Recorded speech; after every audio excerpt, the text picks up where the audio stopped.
Today I'm going to share with you my personal routine for practicing daily prayer/meditation sessions as a heathen. That is, one who follows the indigenous gods of Northern Europe. If you're new to all this, then I hope this video will give you some ideas for getting started. And if you're a veteran in this sort of thing, then I hope you'll share some of your own prayer and meditation practices down in the comment section. So first off, why do this? Well, daily meditative prayer isn't necessarily just about paying respects to the holy powers. It can also aid your self-improvement, and we should absolutely have the goal of becoming more like the gods, more wise like Odin, more virile like Freyr. They want us to become the best versions of ourselves because we are their children. I really like this quote from Matthew Flavel. It's not so much that folkish people are perfect, it's that they feel like they ought to be. It's a good way to look at things so that you'll keep pushing yourself. Praying at the start of your day helps you get on track and focus on the things you need to accomplish so you can have a good, productive day.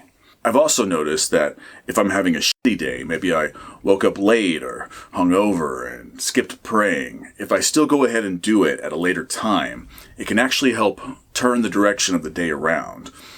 And I can honestly say I don't think I've ever regretted spending time praying and meditating. And those sessions can be just a few minutes or sometimes even an hour. And is there a difference between prayer and meditation and meditative prayer? Some say that prayer is speaking to the gods, and meditative prayer is allowing the gods to speak to us. Merriam-Webster defines the verb meditate as to engage in mental exercise, such as concentration on one's breathing or repetition of a mantra, for the purpose of reaching a heightened level of spiritual awareness. For me, all of this stuff kind of overlaps. I'm getting in a relaxed state, I'm talking to the gods and to my ancestors, I'm talking to my own subconscious mind, and I'm seeking guidance and blessings from the gods. So where do I do this? Usually pretty close to where I sleep, and I try to face north if possible, but it's not mandatory. My home altar usually has statues of the gods, at least one candle, and sometimes I burn incense. When traveling, I usually take this hammer or mini altar with me. And of course, praying outside can be a very moving experience. Now, sometimes I sit in what they call in judo the seiza position because I'm just used to it. But sitting Indian style is more common, and occasionally I'll stand. But I will say that one of the best improvements has been adding a pillow for comfort and to help maintain proper posture. You can buy a fancy meditation pillow, but this flotation device actually works pretty well for me. And I've heard of people using army helmets to sit cross-legged on, and I tried sitting on a steel helmet once, and it felt pretty much like you'd expect. It felt like having a steel helmet up your ass. So what about music? If you happen to be outside in nature, then you might already have the perfect soundtrack. But indoors, I almost always play some tunes in the background. Danheim or Heilung is what works for me most of the time, but you should of course play whatever fits your tastes and helps you get in the right mood. How to open the prayer. Start with a few deep breaths. You can think of the syllable O on the breath in, and then or din on the breath out. In Thunder from the North, Stephen McNallen points out that Odin is a god associated with the breath and with altered states of consciousness, so his name is just right for this exercise. From the Old Norse Eddas and sagas, we don't have a lot in the way of prayers, but we do have a pretty awesome one. The Sigurdrifa prayer from Sigurdrifamal in the Poetic Edda. And it's a great way to start your daily session, in English or in Old Norse if you want to tackle that challenge. Dr. Jackson Crawford has a good video where he pronounces it in reconstructed Old Norse that I'll link to in the description. I certainly didn't memorize it overnight, And it took some time for me to be able to say it somewhat correctly while simultaneously thinking about its meaning in English so I could fully appreciate it, but it was worth it. It feels pretty cool saying it. And since I don't go around speaking much Old Norse in my regular daily life, it's a good way to separate in my mind the time for prayer from normal time. Here is the Old Norse version. Heil dagar, heilir dagsunir, heil not och nipt, oreidum augum, litid oger dinig, och gevit sitjörndum siger. Heilir asir, heilar, osinjur, heil sjå, in fjolnita fold, mål och manvit, gevit oger marunt vem, och laknis händer, medan lifum. And I prefer this English translation, but there are others out there.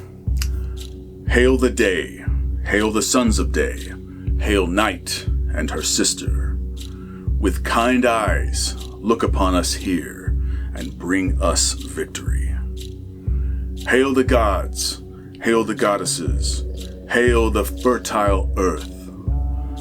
Give us eloquence and wisdom and healing hands while we live.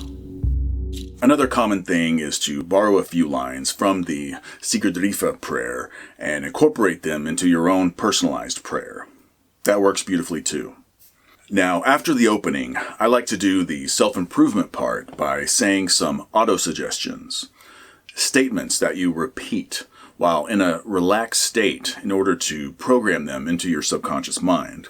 Just reading a piece of useful information once isn't always enough. Auto-suggestions can help you drill that idea into your mind so you can put it into actual practice and make noticeable changes in your thoughts and behaviors. Some simple examples are, I stand up straight with my shoulders back. I stand up straight with my shoulders back. And I only drink in moderation. I only drink in moderation. One that I learned from Rush V's writings that helps avoid putting any one particular woman up on a pedestal in your mind, which can really cause a man to make poor decisions and end up turning off that woman, goes like this. I don't care if I get laid with her, but I do care about getting laid. Another section that I sometimes include is working with the runes. If I'm looking to harness the power of a specific rune to help me in my personal life, then I'll sing the name of that rune while drawing it in the air with my hands, and with my eyes closed, I'll visualize what's being drawn. Or I'll stand in a position that mimics the shape of that rune, what some call runic yoga. And other times I'll use the runes for divination by consulting a rune set. I'll ask a specific question if I have one, or I'll just ask Odin for some small piece of advice pertaining to the day that I'm about to embark on. For either, I usually just recite a short prayer to him while shaking the bag of runes slowly, and then reach in and draw one out. For interpreting the younger Futhark runes, I use Edred Thorson's book, Northern Magic. And if you want to use the elder Futhark, there are tons of books out there for that. And what about pouring a horn? The pouring of libations, liquid offerings to the gods in exchange for answering prayers, was a vital part of pre-Christian religious traditions all over Europe. When I pour horns of mead or beer, it's usually for occasions outside of my daily practices. But if you want to include libations in your regular morning routine, some milk or juice or coffee can work just fine. It just needs to be something that has value to you. And if you can't just pour the liquid straight onto the ground because you're indoors, you can first pour it into an offering bowl and then take that outside after you've finished praying. At the end of my prayer session, I usually ask Thor to protect certain loved ones, and I make the sign of the hammer. Then I hail each individual god and goddess that has a personal importance to me. I hail the Landvetter, the land spirits, and I hail my ancestors while visualizing a family tree that reaches up and back through time, through ice ages, through countless wars and hardships, and I try to appreciate these mighty men and women who struggled, yet successfully passed on this precious gift of life. Once again, feel free to share your own prayer practices down in the comments section. And please hit the like button and subscribe if you haven't already. And be sure to hammer that bell button and select all, so hopefully you'll get notifications when I upload the next video. Also, follow me on other platforms. The links for those are in the description. Thanks for watching. Skål, Prost, and cheers.